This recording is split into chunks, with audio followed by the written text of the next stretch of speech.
¿Cómo están todos ustedes? Qué gusto el podernos comunicar.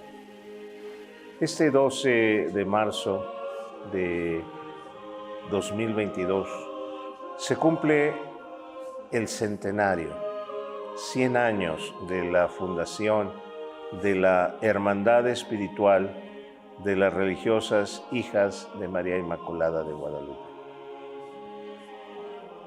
Permítanme, a través de esta reflexión, que cada uno de ustedes, miembros de esta hermandad, así como asociados y participantes voluntarios mucho de las obras blancartinas guadalupanas, tanto en colegios como en hospitales, en asilos y en tantos otros lugares de misión a lo largo del mundo, estamos celebrando este momento tan importante. Permítanme, en primer lugar, referirme al antecedente. ¿Qué estaba sucediendo en nuestra patria hacia 1922? Pues habíamos vivido precisamente en noviembre de 1921 un atentado muy grave, muy serio, contra la imagen de nuestra Madre Santísima de Guadalupe en la Basílica del Tepeyac. Una bomba había sido colocada precisamente en el altar mayor con el afán de destruir el sagrado original, y no lo logró. Testigo fiel de este hecho es un crucifijo que se conserva en la basílica, que indica el grado de la explosión y al mismo tiempo cómo es que todo aquello que devastó, porque rompió vidrieras, vitrales de la antigua colegiata, así como cimbró a muchas casas a 5 cuadras a la redonda de esa explosión, el sagrado original se conservó intacto. Unamos a esto que en enero de 1922, también quien fuera el arzobispo en ese entonces, José Mora y del Río, sufrió un atentado en la casa arzobispal. Otra bomba fue colocada en la entrada de su casa, tratando nuevamente de desaparecerlo, de matarlo. La situación era muy caótica, muy difícil en ese entonces. Se veía precisamente cómo era ese anticlericalismo muy fuerte por parte de muchas autoridades hacia la Iglesia Católica. Y en ese momento se acababa de celebrar el 25 aniversario de la consagración del templo expiatorio de San Felipe de Jesús. Ahí precisamente, el 3 de febrero de 1897, se dedicó este templo para pedir a Dios por la expiación de todos los pecados. Y se cumplieron esos 25 años en enero y febrero de 2022. Fue precisamente en febrero de 2022 que el Consejo General de la Congregación de las Hijas de María Inmaculada de Guadalupe, por petición del señor arzobispo, don José Mora y del Río, el arzobispo primado de México en ese entonces, que se decidió crear esta hermandad espiritual para hacer partícipes a todos sus miembros del mismo espíritu del abad José Antonio Plancarte y la Bastida. Era él quien verdaderamente había enviado a un gran volumen de estudiantes y seminaristas a Roma para su formación. Habían regresado a nuestra patria y muchos de ellos eran obispos y arzobispos. Eran rectores de seminario.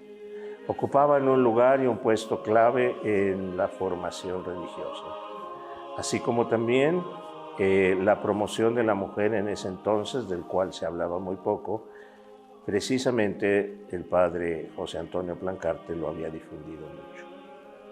Tomando eso en cuenta, el señor arzobispo decide la creación de esta hermandad espiritual, la cual estamos celebrando su centenario.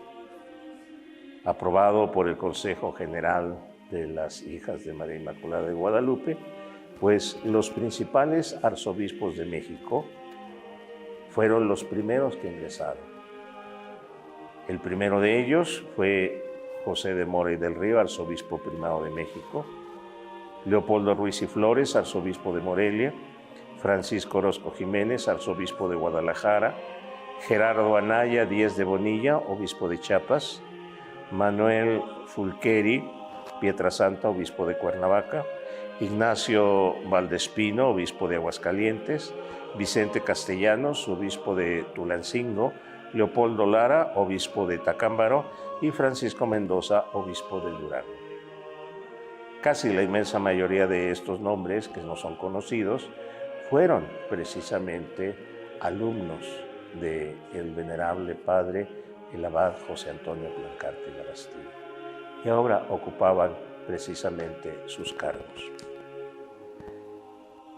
¿Cuál fue la finalidad de esta hermandad espiritual? En primer lugar, conservar vivo todo aquello que era el carisma que este santo sacerdote mexicano guardó tanto. En primer lugar, su gran amor al sacerdocio. En segundo lugar, su respeto y su obediencia hacia el Papa. Y tercero, su gran amor a Santa María de Guadalupe. Pues con esto se iniciaron precisamente los ingresos. Se les pidió a todas las superioras de las comunidades Hijas de María Inmaculada de Guadalupe que enviaran los nombres de sus posibles candidatos y benefactores de sus colegios, de sus hospitales, de sus asilos, para ingresarlos en la hermandad. Y así es como llegamos al volumen de casi 480 miembros en menos de 2 meses. A la fecha, esta hermandad espiritual existe y es precisamente el mismo Consejo General de las Hermanas que nos invita a participar de esta hermandad, tratando ante todo de vivir en la profundidad cuál era ese espíritu, ese carisma tan especial del venerable abad José Antonio Plancarte y Labastida. Las primeras acciones de esta hermandad espiritual ayudaron muchísimo durante la persecución religiosa, tanto para la ayuda de los sacerdotes, así como poder exiliar a la inmensa mayoría de los obispos fuera a Cuba o Estados Unidos o España, así como también el poder hacer posible que muchos obispos fueran a Roma a rendir su informe al Santo Padre de lo que estaba sucediendo con la Iglesia en México, y también preparar la Iglesia para el futuro. Como vemos, ante esta realidad que era muy dura, porque la Constitución de 1917 estableció reglas y leyes totalmente anticlericales en sus artículos 3, 5, 24, 27 y 130, se tomaron las provisiones para que el Evangelio de Cristo nuestro Señor siguiera difundiéndose. Y a pesar de la guerra cristera, a pesar de la persecución religiosa que duró casi hasta los años 1940, fue esta hermandad que logró estabilizar muchísimo la situación de la presencia de clérigos, de cristianos y cristianas totalmente responsables de sus familias para conservar la fe. Y esto es lo que estamos celebrando precisamente en esta ocasión del centenario. ¿Cuáles serían los elementos fundamentales de este carisma de José Antonio Plancarte y Labastida? El primer fundamento es muy sencillo, que es vivir es crecer. Durante el proceso de beatificación del venerable José Antonio Plancarte y la Bastida, quien fue el 16º abad de Guadalupe, se ha puesto al descubierto a través del estudio de todas sus obras, de sus cartas, de sus escritos, la gran importancia que tuvo para él la parte en su vida que se llaman los ejercicios espirituales. Él, entre los años 1857 a 1897, que son los años en los cuales él ejerció el ministerio sacerdotal, es decir, marcado desde el año de su ordenación hacia el año de su muerte, cada año el siervo de Dios celebraba sus ejercicios espirituales. Es decir, un momento de adentrarse en la profundidad de su identidad sacerdotal, y de ahí es donde surge lo que se ha descubierto como el itinerario espiritual, precisamente para ser compartido con todos ustedes. Pues yo los invito a adentrarnos en estos escritos.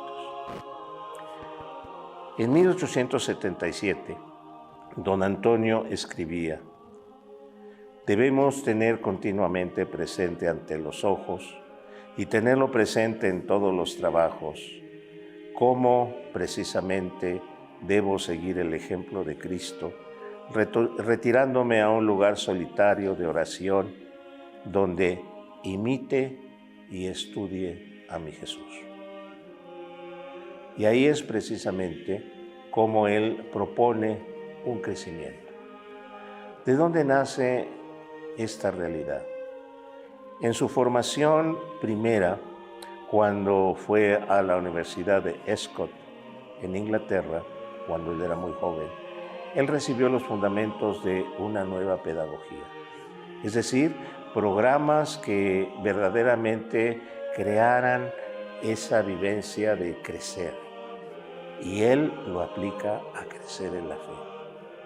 Él lo compartió precisamente con las religiosas, lo compartió con todos los seminaristas, sacerdotes y obispos que acompañó, y ahora, en este tiempo, él nos invita precisamente a crecer a partir de Cristo el Señor.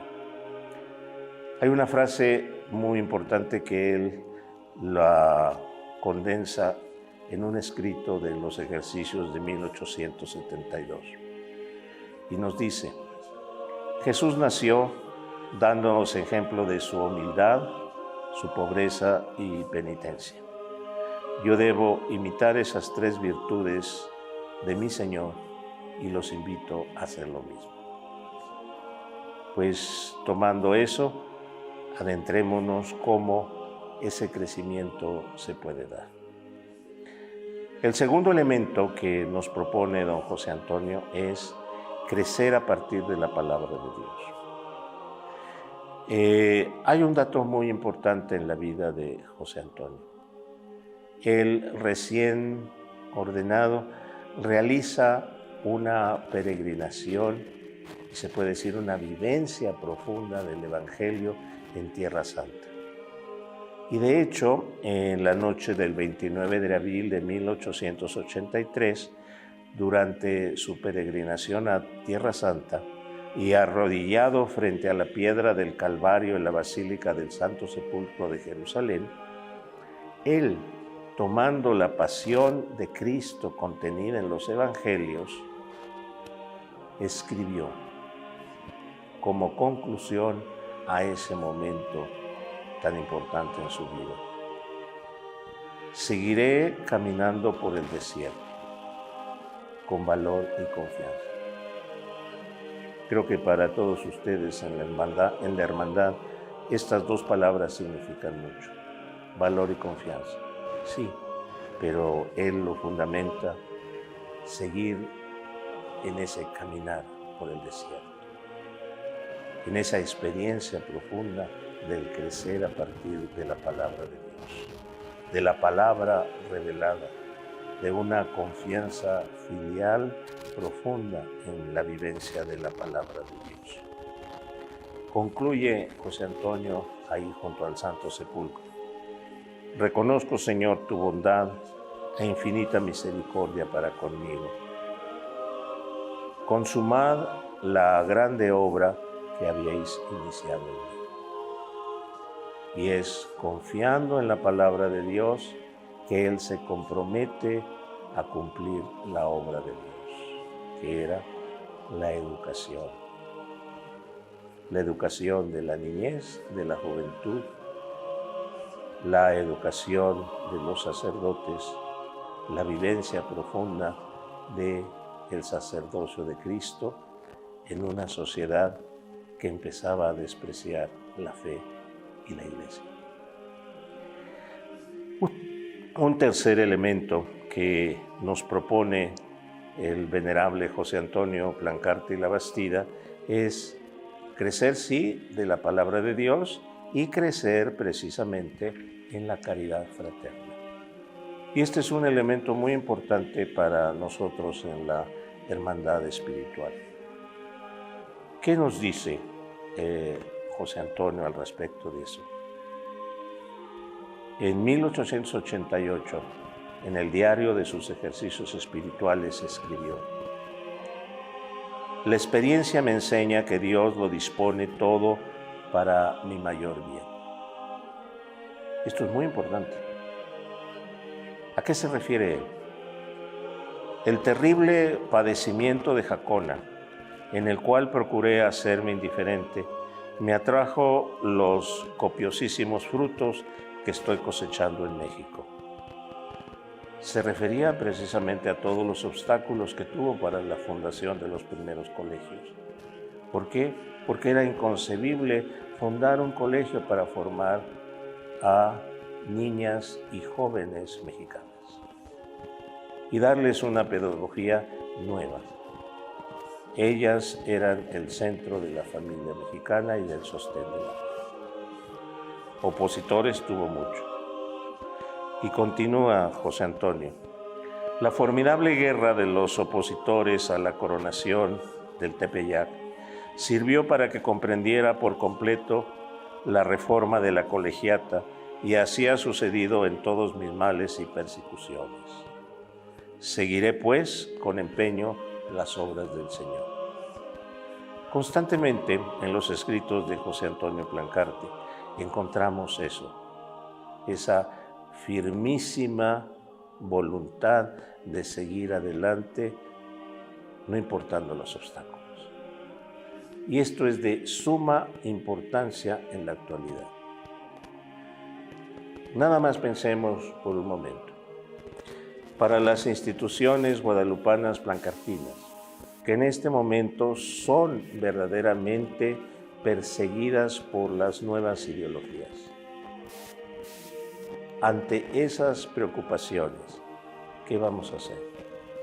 Las instituciones de salud, donde se difunde el aborto, donde se quiere instaurar la eutanasia, ¿qué vamos a hacer?